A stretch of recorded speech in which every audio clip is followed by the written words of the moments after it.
শহীদ ওসমান শরীফ হাদি ভাইয়ের খুনি ফয়সাল এবং তার সহযোগী পশ্চিমবঙ্গ পুলিশের স্পেশাল ফোর্সের হাতে আজকে অ্যারেস্টেড হয়েছে।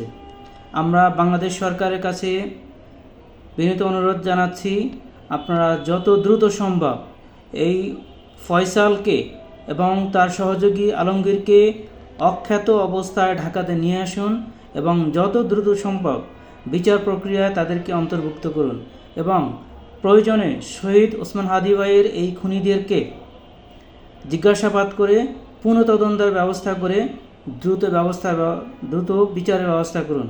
সেটা হলে জনগণ আপনাদের সাধুবাদ জানাবে এবং বিপ্লবীরা আপনাদের সাথে থাকবে। এর ব্যতিক্রম হলে বিপ্লবীরা আপনাদের বিরুদ্ধে চলে যাবে, সেটা কারোর জন্যই ভালো হবে না। ধন্যবাদ।